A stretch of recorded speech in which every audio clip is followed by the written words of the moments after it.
Hey everybody, I just wanted to hit a few things on the species relationships. I've gone through the discussion board, we had some great examples, and so I just wanted to show you a couple of examples, explain a couple of the examples that some of you had put up there in a little more detail, and show you a couple of other ones that I know about.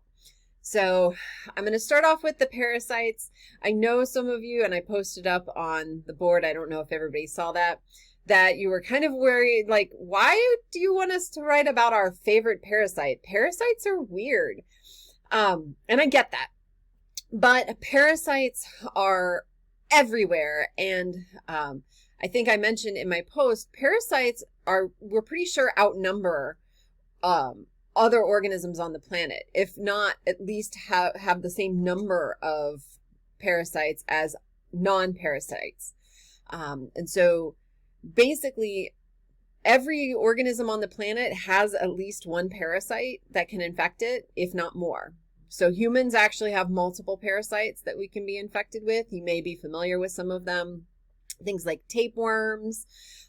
There are different protists, like I've got a picture of one of them here. Sleeping sickness. That's this guy right here. So this is a microscopic parasite. We don't think about the fact that there are microscopic ones. So there are what we call endoparasites, parasites that live in their host. So that would be things like tapeworms, these microbes. And then there are ectoparasites. So things like some of you talked about ticks and mosquitoes, and that I think it's either a bed bug or a louse. I'm not sure which. And so you can see there may be, like I said, 3 to 4 more times the number of parasitic species as non-parasitic species.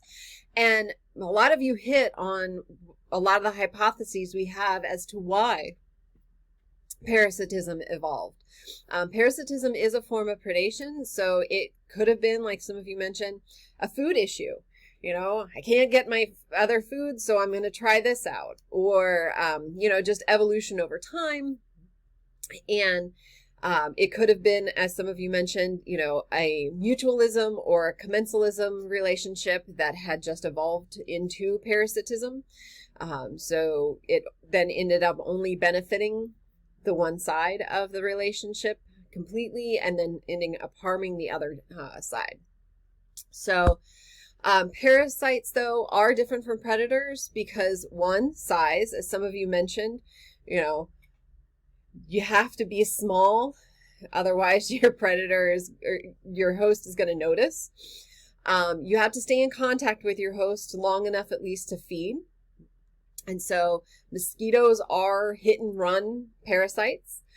Some people argue that they're predators, but they're not eating the entire organism, which is what we think of as a predator.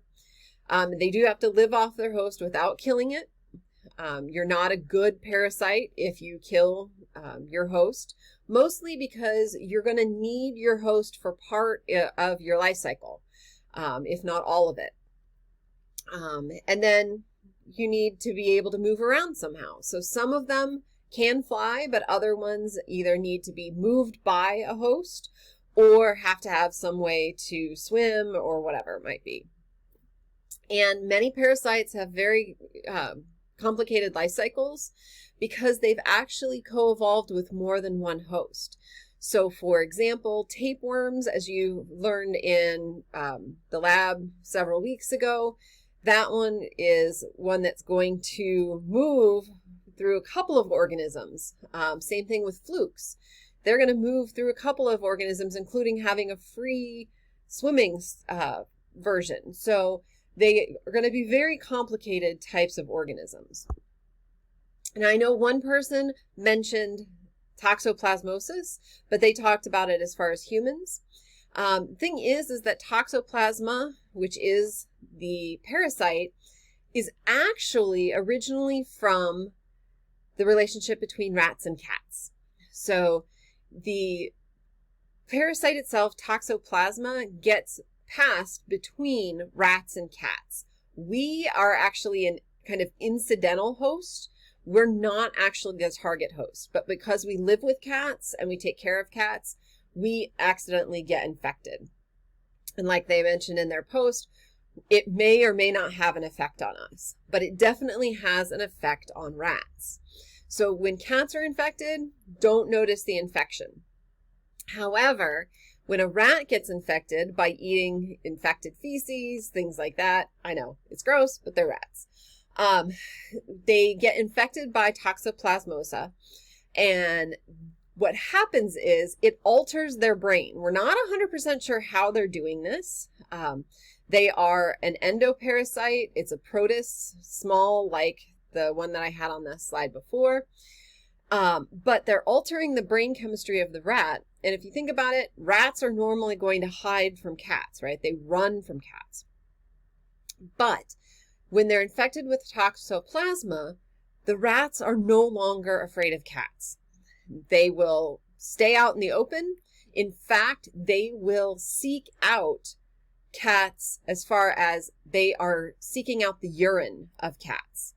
They are smelling for a marker in the urine and track down a cat in that way. And it's the parasite that is getting the rat to do that, because the goal is to get the rat eaten, to infect the cat, to do the next part of the life cycle for the Toxoplasma. So really odd type of relationship. This one I will send the link or post the link with this, the Landsat Fluke. This is along the lines of the liver fluke that you saw in lab. But this one is going to also change the behavior of the organism it infects. So in that video, you'll see that it actually changes the behavior of ants so that they'll get eaten. So kind of weird. A couple of you mentioned things like leeches and mosquitoes. So I just wanted to briefly talk about those. So because they actually have something in common. So leeches, yep, they are parasites in the fact that they feed on our blood. And the thing is that the natural relationship between humans and leeches would be parasitic. Somebody asked if it would be a mutualistic relationship because we use them as in medical applications, and we do. We use them to help restore blood flow and remove coagulated blood and things like that. However, it's not truly a mutualistic relationship because that's not the normal, everyday relationship. Now, what do these two have in common other than that they feed on blood? They both have a way to get us to not pay attention to them. And that is they both have a way to basically numb the area that they are going to be chewing on. They're not really chewing, but you know what I mean. So they both have agents in their saliva when they bite into you in the case of the leech, or when they insert their proboscis in the case of the mosquito, that is an anesthetic. So that way you can't feel it. That's why you don't feel the mosquito biting you until you look at it, and then your brain's like, oh, I should feel that. And then you'll know that, then you'll feel it. That's why you won't feel a leech on your skin. In fact, that will just sit. It can sit there until it's completely full, unless you see it and notice it. I did want to mention mosquitoes. Not all of the mosquitoes actually feed. It's only female mosquitoes because they need that blood in order to make their eggs. Male mosquitoes only feed on nectar, which is also what female mosquitoes feed on. They feed on nectar from flowers and so forth. And then I just wanted to point out, I'm doing a little PSA for insects. I like almost all creatures on this planet. This guy right here gets mistaken for mosquitoes. You've probably seen it and it's probably freaked you out. People often call these giant mosquitoes. These are crane flies. And when you see the pictures like this, it's very easy to go, oh yeah, that's not a mosquito. But when they're flying around, they freak everybody out. They're big. So if you see these guys, just let them go. They're harmless. They won't bite you. They'll just fly around and then leave. They're usually attracted to light. So, all right. I meant to. Hopefully that didn't freak anybody out. I meant to say something before I moved to that next picture. So the next one might freak you out. So the next picture is of a fish, and it's a close-up picture of the mouth of a fish with its parasite in it. All right, so here is the fish, and here is the parasite. So this isn't one anybody mentioned, but this is one of my, quote, favorite parasites, just because it's so odd. This parasite, it is not real closely related, but kind of related to things like pill bugs. And what happens is that this little parasite, it's not little anymore, but it gets into the fish either through the gills or through the mouth. And while it's small, it migrates up to the mouth, and then it will basically chew away and digest the tongue of the fish, and then it takes up residence. So it hangs out there as basically the fish's tongue, and it's a parasite because it's actually feeding on the food that the fish brings in. So that way the fish isn't getting all of the food that it normally would. And this generally isn't going to kill the fish. There have been some recorded deaths of the fish, but only because sometimes the females of the species gets too big for the species of fish that they end up in, and it actually suffocates them because it puts pressure on their gills. So the last one that I put in here is the Cordyceps fungus. So a couple of you mentioned that in your discussion board. This is another one of my favorite parasites. There are videos out there. If you'd like to look them up, I'll try and remember to link one along with the other video that I mentioned. But these are all insects that have been infected by cordyceps. We know that there are lots of species of cordyceps fungi out there, and each one is unique to a different species of insect. So you can see in the pictures here, we've got ants. I have no idea what insect that is because you can only see the rear end of it. This is like a cricket. This is a moth. There are ones that infect walking sticks and grasshoppers and things like that. And so this is actually another one of the reasons why parasites exist, because some of you are mentioning in your your posts, why do we have parasites? They're just gross, and what's the point of them? The thing is that parasites, even though they don't outright kill any organisms generally, you can see here, this one does eventually kill at least one in order to infect others, but these parasites help keep the populations under control, because what they do is they don't kill, but they can weaken members of the population and make them easier for predators to consume. And so it helps keep those populations under control and from getting out of control. In fact, the more of any insect that you see in a tropical rainforest, the more likely they are to get infected by cordyceps fungi. All right, and as you know from your discussion board, not all of the species interactions are parasitism or predation, but you also have mutualism and commensalism that you were talking about. I asked you to find examples of mutualism, and a lot of you talked about bees and flowers. That is actually the classic example of mutualism, but I wanted to show you a couple of others. So a couple of you talked about oxpeckers and things like zebras. I know one of you talked about anemones and clownfish, but what I've got here are some other examples that are actually similar to the oxpecker and the animals that are on that oxpeckers are on. So each of these, we've got, let's see, I think that's a crocodile. I have a hard time telling crocodiles and alligators apart sometimes. And this little bird that's sitting in its mouth. We've got this big grouper, and you can see that fish is sticking out of its nostril. That's on purpose. This other one's headed into its mouth. And then this is Amore Eel. That's a big predator eel, and it's got this red shrimp sitting on its head. All of these little organisms are cleaner organisms.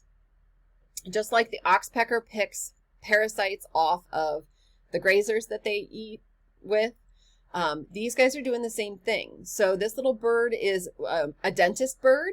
That's like the nickname for it. And so it's going to sit there. The crocodile is going to sit there with its mouth open, and that little bird's going to go along and pick out parasites and leftover bits of food. Same thing over here. These little cleaner wrasses are going to do the same thing. And these little cleaner shrimp. There are whole groups of these organisms that do this. And the big guys know it and won't eat them. The markings actually tell them that that's what those guys are. And for example, out on the reefs for these guys, there are actually cleaning stations where these shrimps and wrasse live, and fish will line up waiting to be cleaned. Then you've got commensalism. So commensalism is kind of like mutualism, except only one of the pair actually benefits. And so I wanted to point out, a couple of you talked about barnacles on whales. That's actually an example of commensalism, because the barnacles are actually benefiting, but the whale isn't benefiting, and it's not, as far as we can tell, being harmed. So the barnacles are just growing on its skin, but not doing any damage. They're not taking any food or anything from the whale. They're getting a ride. They're getting food where they go. So they're not harming or benefiting the whale, but they're getting all of the benefit. The eyelash mites and humans that somebody talked about, that one, depending on who has written the information, there's actually a disagreement on whether these are commensalism or mutualism. Most people right now, most scientists are saying that they're commensalism because, as far as we can tell, those eyelash mites are getting the benefit of eating the gunk in our eyelashes, and they don't really seem to be doing any good or harm to us. But there's been a couple of new reports that are showing they may be doing stuff for us. They may be preventing infections or something like that, but it hasn't been confirmed one way or the other. Other commensalisms, so this is an egret, a cattle egret, works a little differently than an oxpecker. He basically just sits up there, gets a ride, and gets protected by the water buffalo, but he doesn't do anything like pick off parasites or anything like that. And then the last one that I wanted to show you as far as commensalism, just as far as examples, we've got the Remora. So the Remora are these guys you've probably seen in documentaries like on Shark Week and stuff, where these fish are stuck to the shark. They're actually stuck upside down. This is their belly side. This is their head side. So the head's where the suction cup is. So this is the only one that's actually right side up. And then we've got pilot fish, these little stripy ones. And again, you may have seen them during Shark Week or something like that. Remoras, these eat feces, as you know, the sharks are swimming around, so they'll pop off and eat anything that the shark drops. And pilot fish, they eat the leftovers from a shark. If you've ever seen sharks eat, they're not particularly clean about it, and so there's lots for them to eat. We know that these are commensalism, so the pilot fish and the remoras aren't doing anything for the sharks, because the sharks will eat them. If they get in the way, the sharks will consume them. All right, so that is the kind of wrap up for the relationships. Let me know if you have any questions.